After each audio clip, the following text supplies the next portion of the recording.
Coming up, a look back at the people, moments, and stories that moved us as we celebrate the best of 2021 on the 700 Club Canada.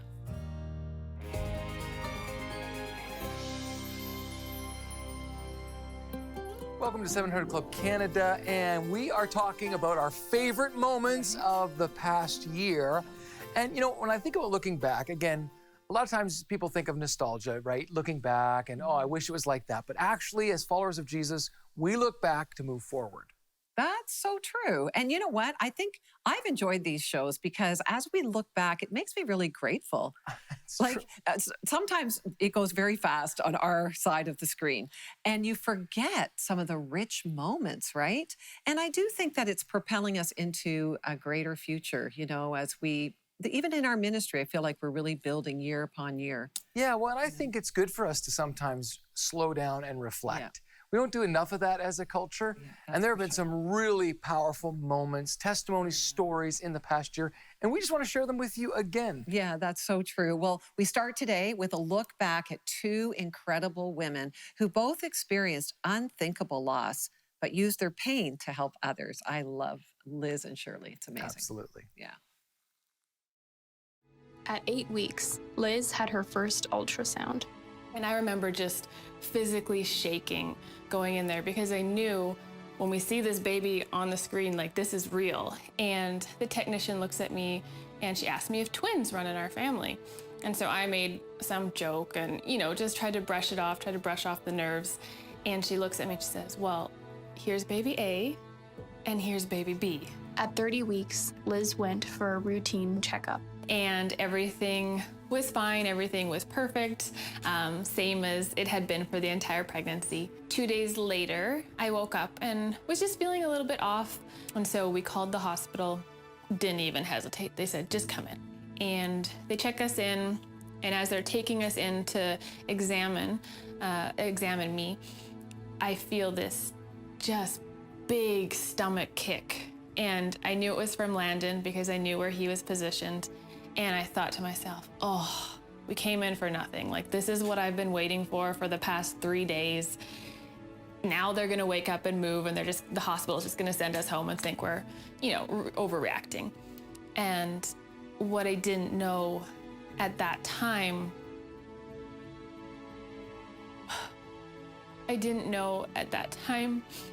that that was the last time that I would ever feel Landon move. While waking up in the recovery room, Liz could only think of one thing to say. I just remember kind of slurring the word twins, and that was kind of all I could even say in that moment. It was just twins, twins. And the nurse kind of just looked at me and she said, you know, we're gonna bring your husband in. And I got that kind of sinking feeling in my heart. And Andreas came in and he just looked at me and he said, honey, we lost Landon. Looking back at it a few days later, I realized that that was his kick goodbye to me. And that was his way of saying, it's okay, Mommy. I'm going somewhere that is so much better. And I'm going to be in the arms of someone who loves me so much. They said that if we'd waited another 12 hours to come in, we probably would have lost Alistair as well. I knew, though, looking back, that God's hand had been so clearly over the whole pregnancy that his hand had to be in this too.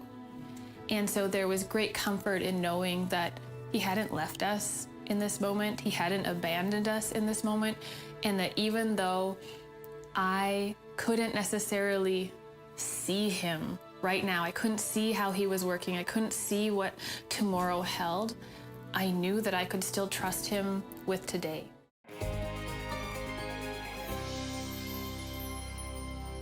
Wow, if I ever need a black dress, this would be the one I would want to buy. But I didn't need a dress, and so I put it back. And as I walked away is when I heard these words. I want you to buy that black dress. You are going to a funeral. 2 weeks after Jordan's wedding, Shirley and her husband went on vacation. During this trip is when she went into the store and bought the black dress. So shortly after getting back, I felt compelled to go for a nap. And I woke up a couple hours later, startled to both hear and then see a police officer outside our front screen door and just saying, "Is Shirley Thiessen here?"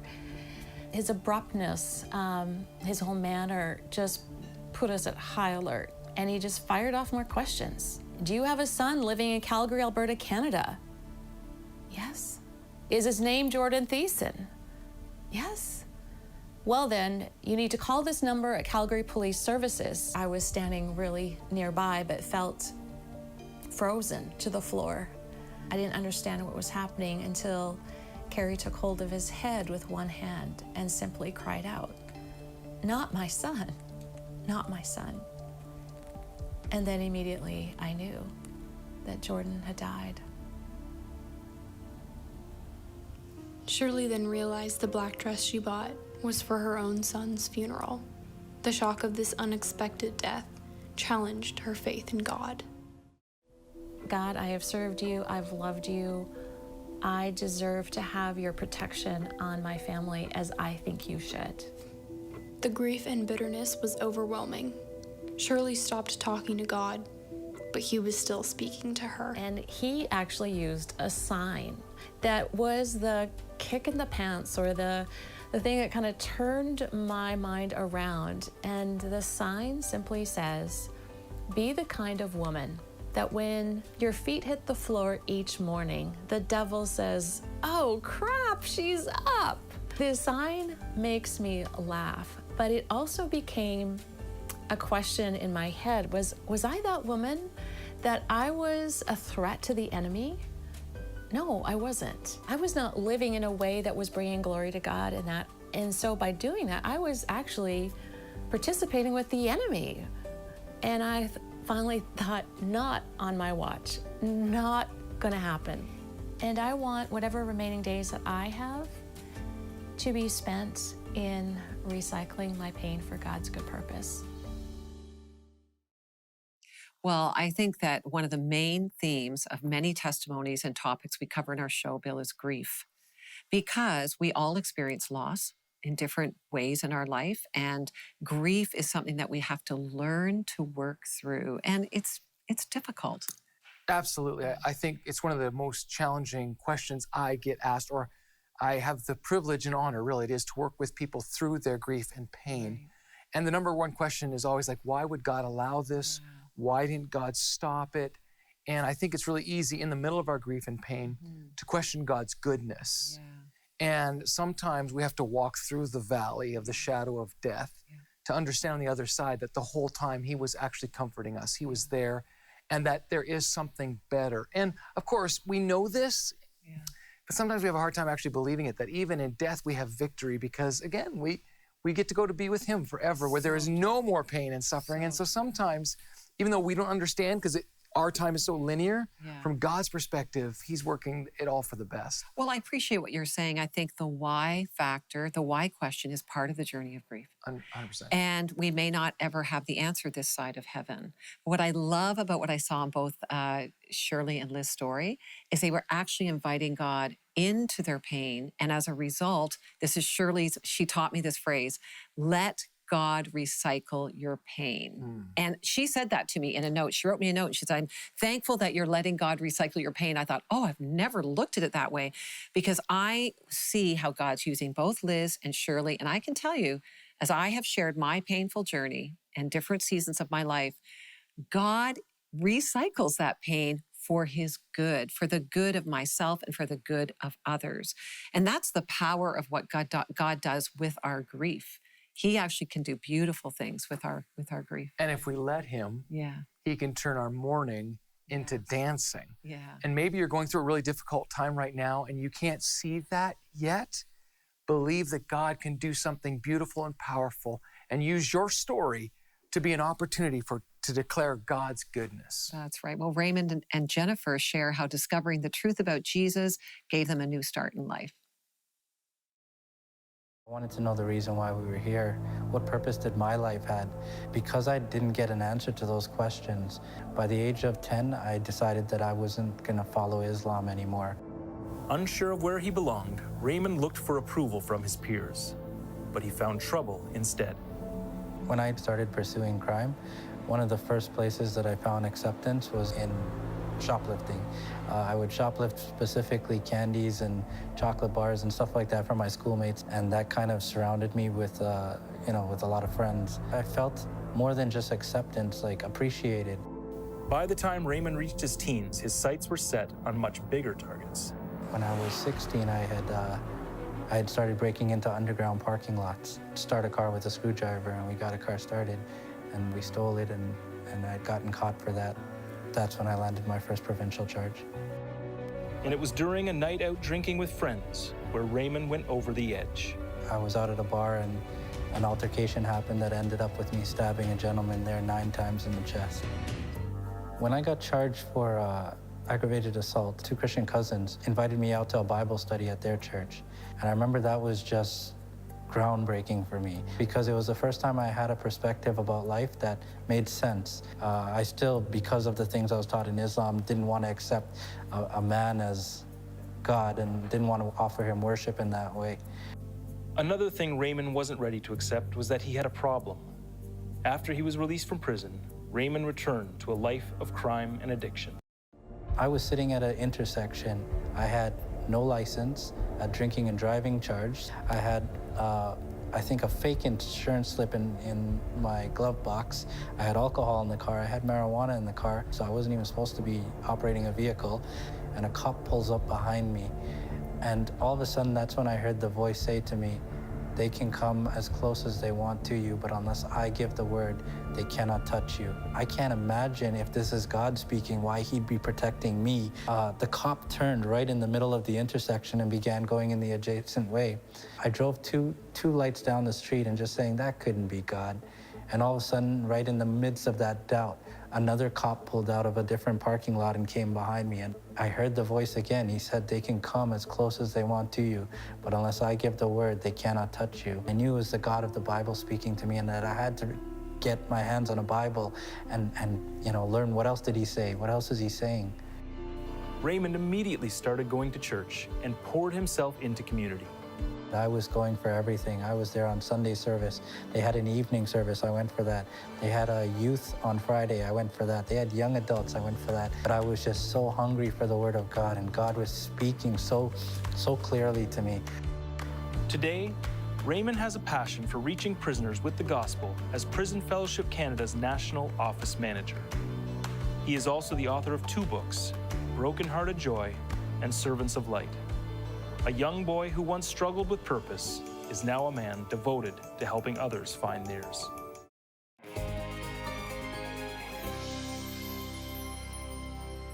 My mom was a residential school survivor, and so that really deeply affected her life. She became a drug addict and alcoholic as a result of it.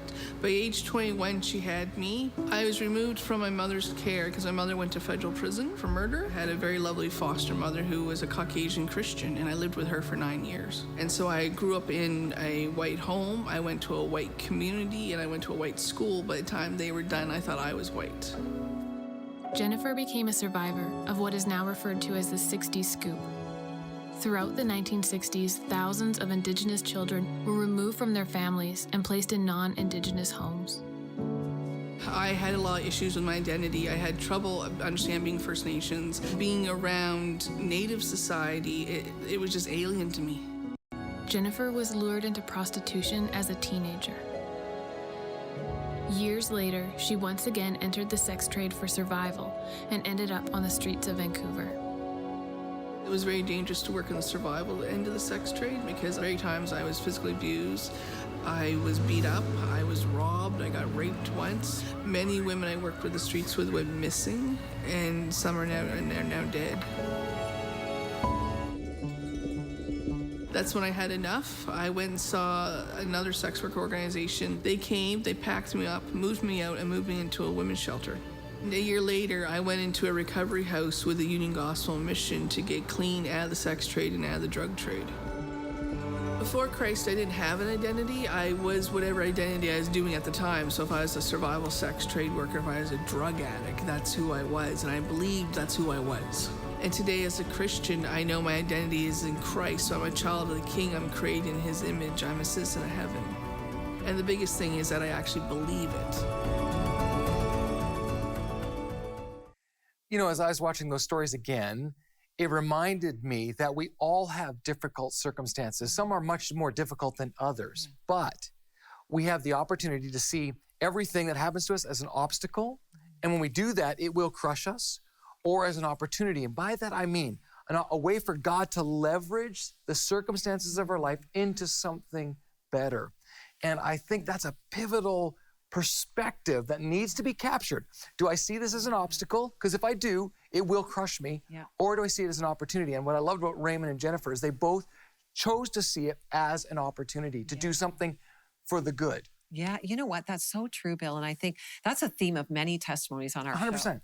And like, will you allow God to use whatever has happened to you, or even the things that you've done? Will you allow him to use that to actually bring out who you really are? Oh, that's good. You know, because identity is how we define ourselves. And we define ourselves in our culture by what we do or accomplish or don't accomplish, Right. or what's been done to us. That's so true. And that is not how God defines us. In fact, if you watch this story and you felt like, oh man, I have been identifying myself by the things that have been done to me or the choices I've made, I just want to say loud and clear, that's not how God sees you. He identifies you. He defines you by your relationship with him. So are you his son and his daughter? That's how you live your life out of that truth. That is the freeing truth. And we see this theme across all of our testimonies in so many ways. Well, it's so true, because it's rooted in this reality that if you try to allow yourself to be defined by the things you can't control, Right. you'll always be the victim. Yeah. But when you let the God who is in control define you, you are an overcomer. Nothing can hinder you. You are victorious. Oh, that's it. Oh, I love this show. I love how many times we emphasize that truth. So I hope you've heard it loud and clear.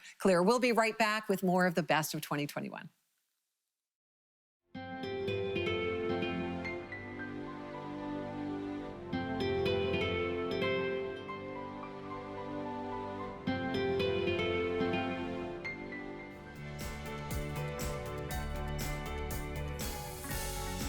Hi, I'm Julie Hunter, the Executive Director of Windsor Life Center. I would like to personally thank 700 Club Canada partners for your generosity. Because of you, we can continue on with our programming. Windsor Life Center is an 18-bed live-in treatment center for women battling with drugs and alcohol addictions. These women come in broken from traumas, from abuse, from their addictions, and hopeless. But they leave after a year with us with new coping mechanisms, a healthier lifestyle. Most give their life to Jesus Christ and learn their identity in him, and they have hope for their future. So thank you so much for your generosity.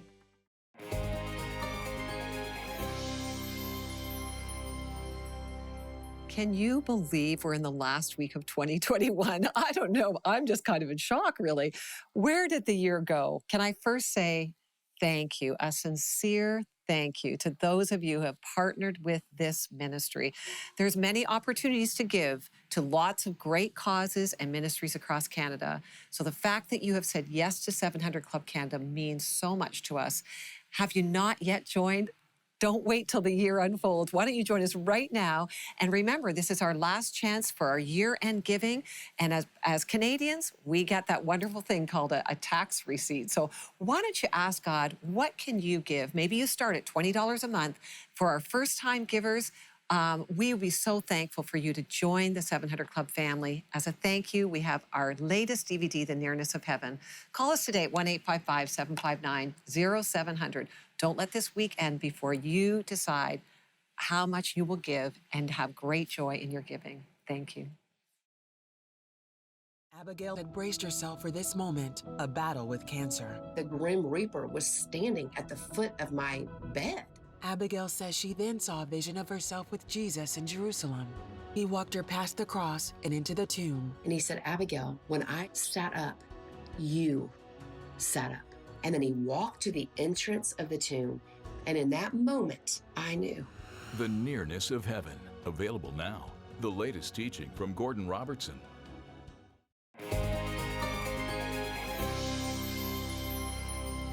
What does Black History Month mean to you? Black History Month means to me an incredible celebration of Black culture. I've heard the saying quite a few times that Black history is also Canadian history. And I feel as someone growing up, most of the stories that we heard, when you're in your social classes was about the white part of history, which is fine, but having that balance and not really knowing the contributions that the Black community offered was definitely a huge miss, growing up now and seeing more about how there's such rich Black heritage. There's Black Canadians whose families extend 400 years. And it's just incredible. And these are stories that need to be told. So for me, Black History Month is about celebration. It's about learning. And it's about taking that posture of how do we move forward in a healthier way with more unity. That's so good, Hollie. And I agree, like Black history is Canadian history. And I think this is the wake-up call to many people and a reminder.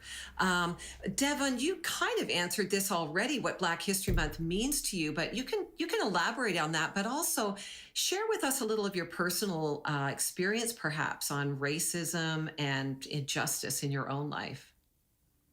Well, for me, it's very important, as a father of 3, a newborn as well.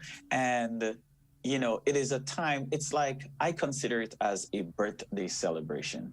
It's that one time you can celebrate life every single day. And many people says, I'm celebrating, why is it only 1 month to celebrate Black history? We should celebrate it every day. It's like your birthday. You should celebrate life every day. So guess what? I believe and I think it's that one time we can stop, we can think, we can learn, we can educate, and then pass on to like my kids, that information. Because a lot of times, in terms of for myself, I have not personally, been racially profiled, that I might think, I tend to look at everything on the positive side. But it is important for me to let my kids understand why we are here today. Because it was never like this, 30 years ago or 40 years ago.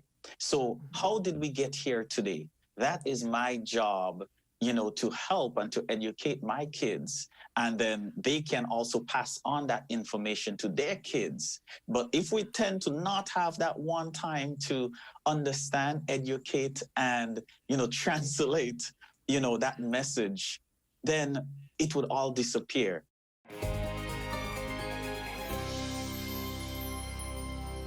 But we're very saddened to hear of the rise of anti-Asian racism and some of the tragic events that have taken place, particularly the shooting and murder of Asian women at a massage parlor in Georgia. How are you processing all that's been happening lately?